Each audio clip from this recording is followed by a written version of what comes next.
When I was a young boy, my father took me into the city to see a marching band. He said, son, when you grow up, would you be the savior of the broken, the beaten, and the damned? He said, will you defeat them, your demons, and all the non-believers, the plans that they have made? Because one day I'll leave you a phantom to lead you in the summer to join the Black Parade.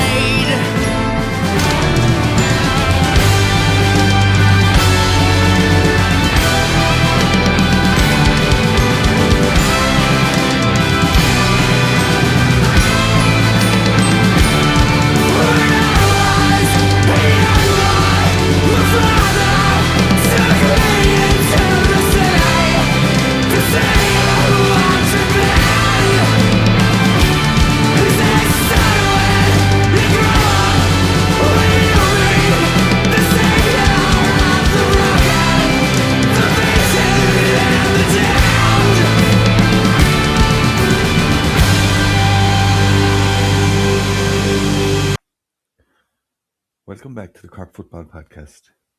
In this episode, I'm going to review the Cork and Meath Division 2 final, and I'm also going to take stock of where we are at the moment and kind of go back to basics a small bit. I just kind of asked myself, what is the podcast for? And it's what it is to give a voice to Cork football supporters. And I'm lucky enough to be in regular contact with a lot of very knowledgeable football people, and through watching the games and discussing them, I form my opinions. And look, I'd never give an opinion that I didn't believe in, but I think I just try to get the general vibe of what people are thinking, and I kind of want this podcast to be a kind of a collective consciousness for the Cork football public, and a conduit for, their concerns and opinions, just to kind of articulate what people are thinking, and hopefully that might seep back to people that are in contact with the management. And as I know, a lot of the discussion there you'd see would be very superficial, but I want to get down into the weeds of where we are, and and more importantly, why we are where we are. And look, I suppose you can't be but positive for where we are at the moment. We've got promotion, and that goal has been achieved, and you can't argue with that success. But I suppose what we have to ask ourselves is, what are the goals of the supporters and the goals of the management? I think as Cork football supporters, we have kind of, in the long term, what we really want is to be a top 4 team. And I suppose from there, we can kind of mount a challenge for Sam Maguire, and you could call that kind of delusion or anything. But I think anyone that saw Graham Kenty lifting Sam Maguire there, they'd be around 20 years of age or over. They're never going to let go of the idea that we can't do that again in the near term. But I think the supporters and the management, they have two different goals, and two kind of different metrics for success also. And look, John Cleary, he's obviously not a stupid man, but I think that he probably knows that he's not going to be Cork manager in 2028. That there's going to be this season and next season, and I suppose, barring a miracle, it's highly unlikely that he'll have guided to Sam Maguire by then. And I think he's smart enough to realise that that's kind of reality. And I think success for him would be, like, I would think he's got the promotion to Division 1, and I think success for him would be staying there and competing in an All-Ireland semi-final. And I think if you offered him that now, I think he'd bite your hand off. Look, I think in reality, John Cleary is building towards essentially contesting an Ireland semi-final this year or next. And I think whereas the supporters are probably thinking about winning an All Ireland in 2029 or 30, and I think probably the vibe I get is that the supporters and the management are kind of, there's two different goals essentially.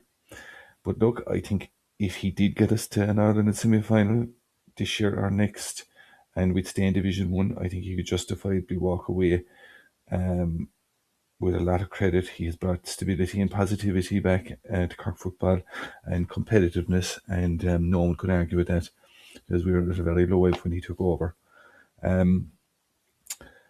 I suppose, and that kind of leads into the conservatism in everything that this setup is doing. I think in the development of the squad, in the way they play, our system is very kind of system orientated. Our play is very system orientated, and it's very formulaic, and it's kind of geared towards this kind of that ceiling of making Ireland in semi final, and because it will not. He will not cut the mustard in an All Ireland final or in a semi final at the cutting edge of the championship. And I'd call a spade a spade. I don't think he's maximising the potential of the squad of the players that he has. I know that's harsh, but it's what I believe. I think that there's a big issue. He's front loading every aspect of what we're doing. I think from team selection to substitutions, and I think everything seems to be geared towards kind of playing flat out with our strongest 15 for 55 minutes, and then kind of hanging on for the last quarter. And look, I'll just come back to what I said at the start of the league campaign about Stephen Sherlock, and it was nothing against Sherlock. It was just I said that he shouldn't be starting, and I said that we should be keeping his scoring potential for the end of the games. For the last 25 minutes of the game, really. And on the evidence of the first 2 or 3 games, very few would have disagreed with me. But look, as we all know, he's after getting a lot fitter and added a lot more work rate to his game. And now he's undroppable. But I wouldn't. He has to be starting from now on. But my point was there is that we needed scoring power in the last 20-25 minutes of the games, and we're sadly lacking that now at the moment. So, and that was never so obvious than it was in the last 20 minutes there against Meath and Cork Park on Sunday. We couldn't even build chances. We had shooters, but we just could not build chances. On Sunday, we had 13 forwards on the panel. We'd 5 what you'd call inside forwards. They'd be Mark Cronin, Chris Ogue, Stephen Sherlock, Brian Hurley, and Conor Corbett. We'd 4 what you'd call linking half forwards. That'd be Sean McDonald, Dara Sheedy, David Buckley, and Owen McSweeney. And then we had kind of 4, and no disrespect to them, kind of workhorse half forwards / midfielders. They'd be Paul Walsh, Rory Dean, Sean Walsh, and Conor Cahalan. I suppose of them, then Mark Cronin, he could fill the kind of the half forward, inside forward role, and Paul Walsh you could say that you could categorise him also as a scoring half forward, but I think you just stretch it a small bit there, even though he did get 2 points there on Sunday. And I think the thing is that to keep balance in your forward setup, you should have 2 from each of these groups on the field throughout the game. Yet we spent the last 20 minutes on Sunday, we had no linking half forward on the field, and our play showed it. Like we had Chris Oak, Stephen Sherlock, and Brian Hurley inside, and we had Sean Walsh, Paul Walsh, and Rory Dean outside, and it was like mixing oil and water. We were devoid of anyone who could spot a gap and create space, and couldn't create space for our shooters, and we couldn't, our plan seemed to be kind of to pass the ball across the arc and try and break through a tackle, and then try and break through another 2 or 3 tackles or 3 defenders, and we were just getting dispossessed, and we just couldn't create a shot or an opening worth talking about. And I think this is our player management is really poor, and it's been really lacking. And I'm just going to outline two examples now of how we haven't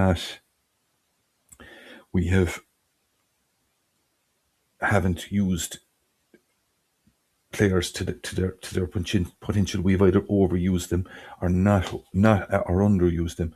Like fair enough, Dara Sheedy, he'd be the first one I'm going to talk about.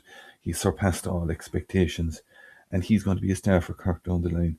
But the lad is only 20, and he's been completely mismanaged in my book.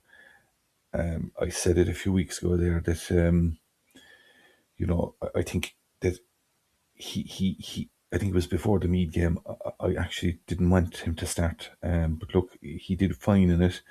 But there's too much responsibility being put on his shoulders for a young fella, and he's being flogged to death, like, and his performance is dipping, and that's understandable because he's just being overused. And I can't understand why our management isn't just taking him aside and saying, "Look, you're coming on for the last 25 minutes, and you're going to do your stuff there, and that's where you're going to bring most value to us." And then that would be on the flip side of that. Then we have Sean McDonald, and look, I just kind of give his kind of history since he came into the squad. The first time I saw him playing was against Meath last year in the league, and I was very impressed with him. And I just knew he had something straight away, and that he had centre forward written all over him. And he did fine for the rest of that season. He was kind of in and out of the team, but for his first season he did well. And this season at the start, I was delighted. I said management are after spotting this now. They gave him the 11 jersey, and he did well in the first two league games. But then to accommodate starting Mark Cronin and Dara Sheedy, we took away the playmaking role off him, and we gave that to Mark Cronin. And while he's still playing reasonably well, I think his confidence has been dented by that, because that vote of confidence was taken away from him. And I think that's just poor player management. We have underutilized him and misused him, really. Like, in his role should be just as the leader of the forward line, and Dara Sheedy is just being overused. But it wouldn't surprise me one bit. But by the end of the season, that you could see Dara Sheedy and Sean McDonald that be at the losing form and falling out of favour. And I think if we are going to allow that to happen, and it could quite easily happen, I think it'd be criminal. And I think, I come back to, this is where the likes of, the real top managers, the Jim McGuinness, Kieran McGeeney, this is where they really excel. If you look at Donegal and Armagh, like, they've done nothing at under 20 age group there with the last 10 years. I think Donegal won an under 20 in Ulster in 2017, but neither the two of them have done anything. But it's they're going to be the two teams that'll probably challenge Kerry this year. And why is that? It's because McGeeney and McGuinness, what they do is they identify players. They see something in a player, they identify them, they back them, and they persist with them. And they turn kind of fairly average to good players into top performers by believing in them. And while we're kind of, all our players, they're looking over their shoulder, I think, out to the sideline, seeing if their number is going to come up in red on that board. And I think it's not a play. Our environment is not an environment where players are flourishing. Our setup is based on kind of caution and fear. And another player actually that comes to mind now as I'm talking about it is Sean Welch. Another prime example of this. Fair enough, he's a rough diamond, but he had a good debut season also last year. Played well in the first two games there against Cavan and Louth, but I think he started to realise then that he was just keeping the place warm for Ian Maguire, and you could see that his confidence is after draining away since then. And no, we have a serious problem in field, because Maguire, who I hoped had kind of found a new gear, Croke Park completely found him out on Sunday, and he's not capable of doing anything over 50 minutes. And I think he had some very lazy fouls on Sunday. And I think midfield is a worry at the moment. And I think Sean Welch we should have persisted with him until he gave us reason to replace him, and he did not give us that reason. He was replaced. It was just Maguire came in, and that was it. And another guy is that who I think we have mismanaged is Rory Maguire. Like, he had an All-Star nomination at one stage, but I think we misidentified him as a centre back, and it was obvious that to anyone who knows anything about football that he's not a centre back. Just doesn't have those qualities. Definitely under the new rules, and or you don't have numbers. And look, people can draw their own conclusions as to why we wasted all last season and part of this season persisting with him there. And the frustrating thing about it is that Rory Maguire, he could do just as good a job as Matty Taylor, if not better. I think he offers more going forward.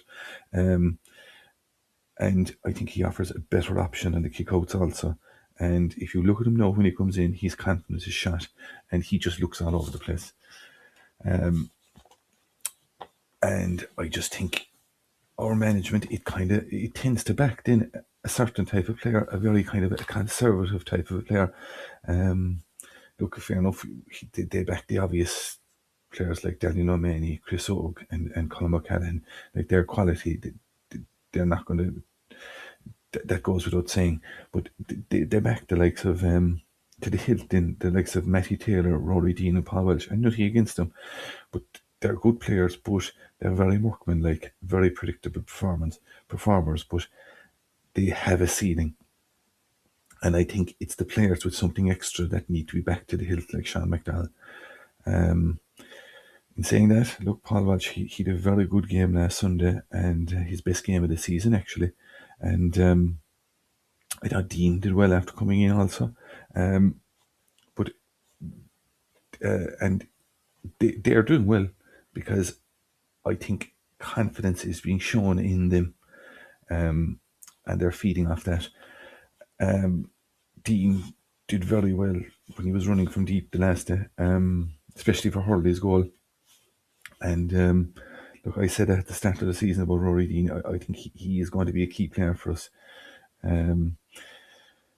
But the problem is that when we're trying to break down a defence, he's very limited. And another thing I'm surprised we're not attempting, and we were doing it there last season and the season before, was that we're so obsessed now with trying to set up Sherlock for 2-pointers that, if Rory Deane was used as a kind of a straight runner down the middle, running from deep, I think it would act as a kind of a decoy for Sherlock.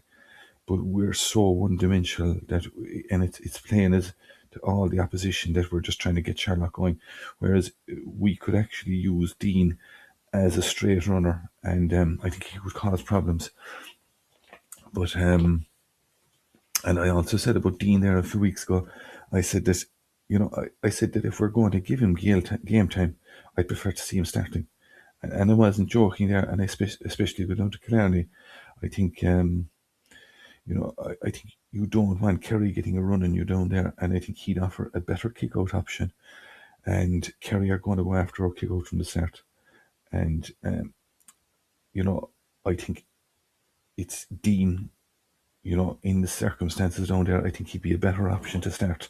And but I think that's not going to happen. We're probably going to go down with Dara Sheedy, and don't worry, Kerry will have him earmarked, and they'll have some lovely special treatment for Dara Sheedy down there. Whereas if you put Dean in, he can handle the early stages. He has the experience. That's going to be ferocious down there in the first 20 minutes, and it's just look, it's not going to happen.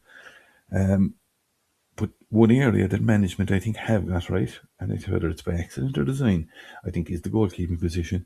And it's not so much that they've got the decision right, I think they've got the process right. Because look, it's a toss-up between who we should start at the moment, between Doyle and Martin. But I think at the start of the season, I think the management, they correctly identified that while Micheál Martin, he's an excellent shot stopper, I think his kickouts are limited, and I think because of that they decided to go with Doyle from the beginning of the league. And look, he played really well against Cavan, and loud and Offaly, and especially his kickouts, I thought, for top drawer, was good pace in them. And the few that did go astray is because he was overhitting them with too much pace. Oh, he got injured against Offaly. Micheál Martin came in, did well. He got his chance and against Meath, and he did okay up in Derry. But I think, management did the correct thing. Once Doyle was fit again, they put him back in. But I think the pressure of Micheál Martin breathing down his neck, I think it affected him. And I think, look, Doyle, he'll be disappointed with Sunday. He made a good save with his leg from a ball that he dropped, but he should never have dropped that ball.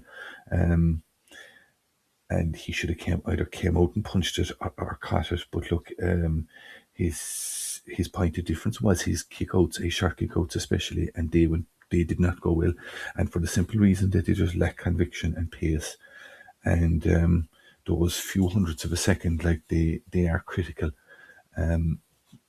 And even when he's finding his man, like just the pace of the ball isn't there, and our man that's collecting the ball is just having to wait that split second for the ball and being gobbled up.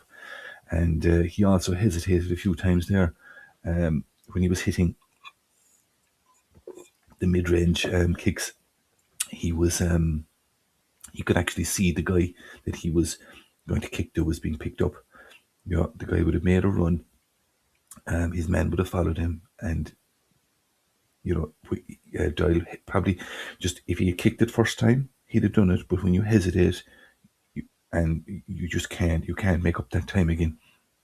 And I think it's a tough call now at this stage. But I'd nearly go back to Micheál Martin simply for these reasons. I think Kerry are going to create goal chances below Killarney, and because at the end of the day, it's the Munster final in Killarney we're building towards. That our season is going to kind of, it's definitely going to be a huge landmark in our season, and I think Kerry are going to create goal chances, and I think Martin is a better shot stopper, and I think the kickouts down there are likely going to be a battle around the middle of the field, because Kerry will smell blood if we go short, and I think it's just going to be this absolute kind of carnage out around the middle of the field, and it'll be who will be picking up the breaking ball is going to decide it. So it's going to. I think it doesn't matter who's kicking them long balls, whether it's Doyle or Martin. So I'd nearly go in that scenario. I think Martin is marginally the better call. But look, I'll just go back to it again. That management did the right thing. I think they went with Doyle. He was unfortunate with injury, and that allowed Micheál Martin back in, and Doyle can't really complain. But I think it's look, and the thing then, it's just the culture. I think in the setup is not confidence building. So that's what you're going to get in those scenarios. So to the game itself, Meath were the better team, I thought, marginally. Just something like Parky Ring there a few weeks back, we were the better team, and it's played out similarly. Look, I suppose there was a few reasons for that. We had a tough game against Tyrone and a long trip down the previous week, where Meath only went down the road to Offaly, and it was only kind of a jog around for them. And you also had the factor of Meath, their home game being in Cork Park this year. And you could see straight away they found their range for them 2-pointers very quickly in the first half at the Canal End. And no, we weren't pushing out because, but we weren't expecting Meath to take those shots on, because there was a slight breeze at that stage, and but they did, because they just had that extra bit of experience inside there, and also the wind was also a factor. It really picked up in the second half when we were against it, and it did help Meath, I think, a bit more in the second half. But despite all that, we were only a kick of a ball away from them in the end, and that was after missing a few goal chances, and that is becoming an issue. Look, I'll come back to that later. Defensively, I thought we did as well as could be expected. We came out well in front of our men there a few times, because Meath were inclined to hit the long ball, and but in fairness to our boys, we were getting out in front. And look, this is a point I just want to make on the long ball that Meath have. Like, I don't think Meath won any of them long balls, but they're not going to abandon that strategy, because that strategy really has nothing got to do with the men inside winning them balls. If they win it, very good. But what the threat of that long ball does is that it just keeps our full back line pinned back, and it keeps that space in the forward line. And that's why if you look at all our games this year, the one takeaway you get from all of them is that the opposition have a lot more space than we have, and they're getting their scores easier, and it's because it's this that all the other teams, they have a certain long ball threat we don't have, and that's why we're always bunched and we don't seem to have any space up in the forwards. Look, so our backs, they stood up well, I thought, especially the full back line. You couldn't really fault them. The only crib I would really have is that I thought Meath were getting their kickouts off way too easy in the first half. But we definitely changed something there. We got that sideline there that was moved in front of the goals for descent. I noticed there, while there was a bit of a delay during that, Colin O'Callaghan and Ian Maguire, they definitely were doing a bit of reorganising for the next kick out. And I think from there on, we had a great spell. I'd say we kind of went away from the zonal stuff, and we went man on man.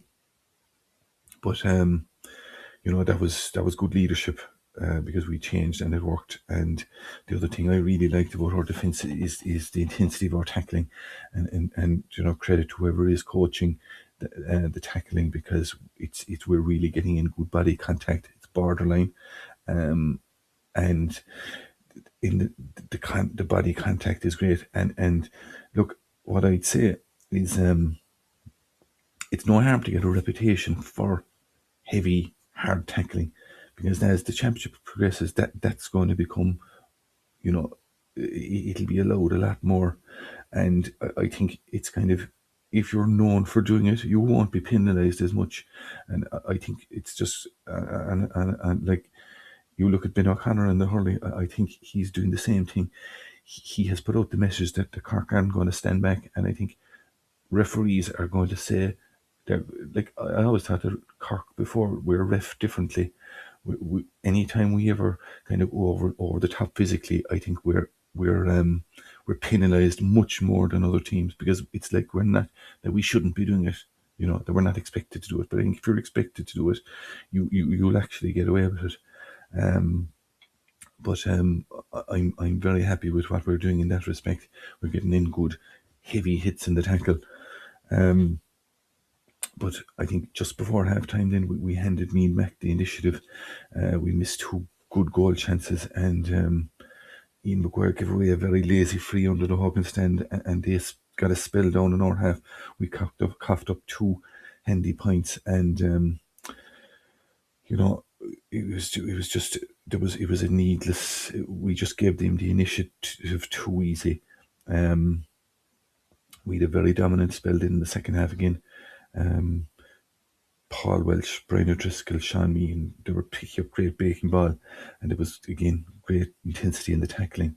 And look, the other thing is, I think we probably had a few chances to shoot and we didn't take them, but that seems to be what we're at. I don't know. I think we're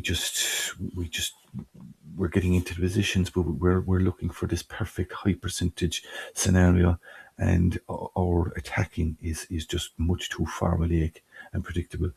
And I think that the better teams there that we're going to meet later on in the season, hopefully, and the Division 1 teams, I think they're going to nullify it very easily in the championship, because we're not playing what's in front of us at all. We've players making runs, we're not seeing them, and we're not even trying to see them, because we're so obsessed with setting up these pre-planned scenarios, and I think that's going to be brutally exposed by the top teams. I actually saw players there on Sunday, and they're running deep into our forward line, taking up kind of pre-planned positions, and they have no interest in where the ball is when they're running, or what's going on where the ball is. It's just this kind of paint by numbers thing, and I think it's going to be a strategy. This is a kind of a strategy that it's going to be very easily dealt with. and I think our ceiling is going to be very low with it. And this didn't deteriorate further when substitutes came in, because and that's why we need to keep some quality in reserve to finish out games. So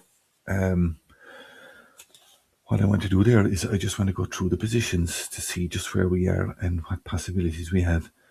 I spoke about the goal keeping situation. It's a toss up, but look, I hope whoever they go with, it'll just be that they just back him. They make clear to them that they're going to stick with him, and I think we can't have this uncertainty going forward. And I think that would give whoever they do select the confidence to just go out and go for it, and not to be hesitating.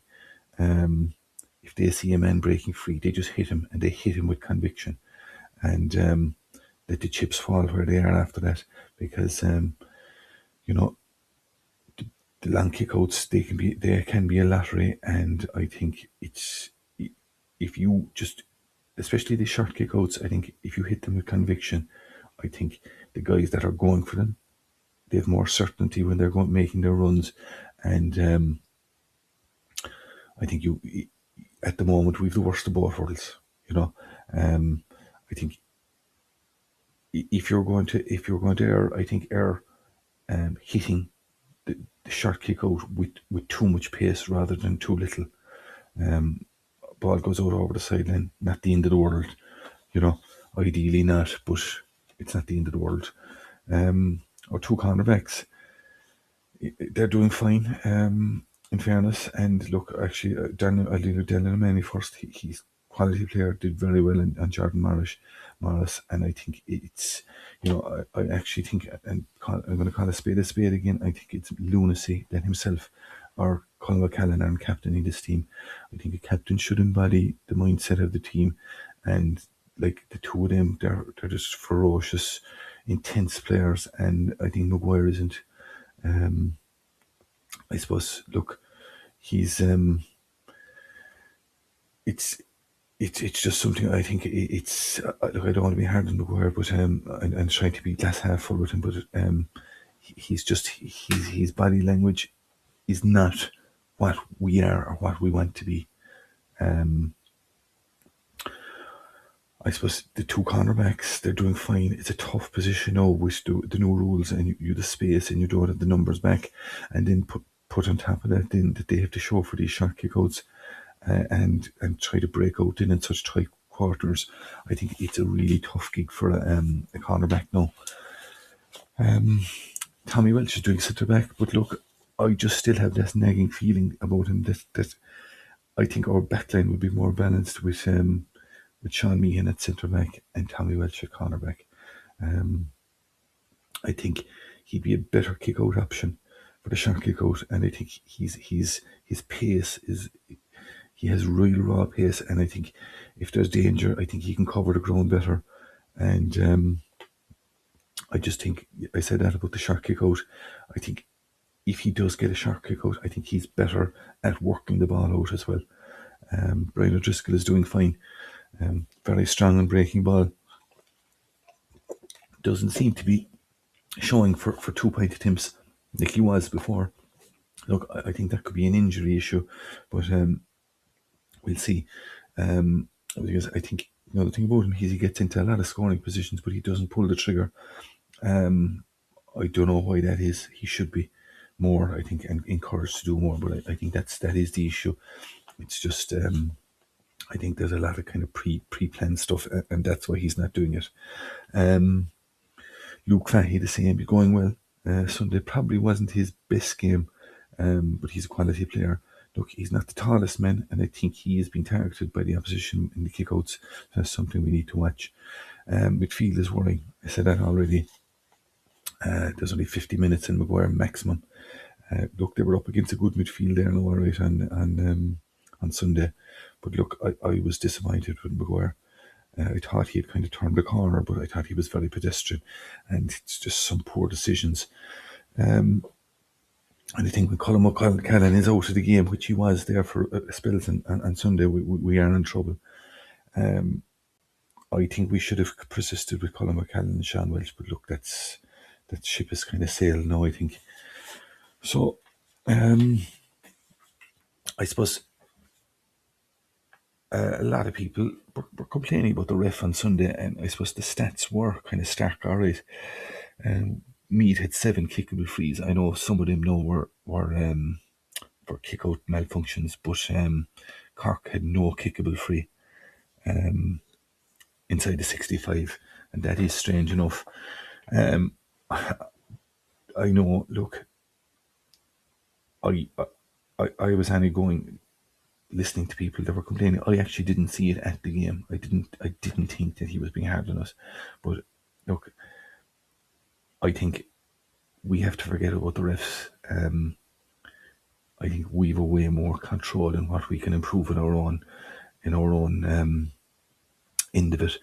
So, and I think the 3 things that we can really improve on are obviously the goal taking.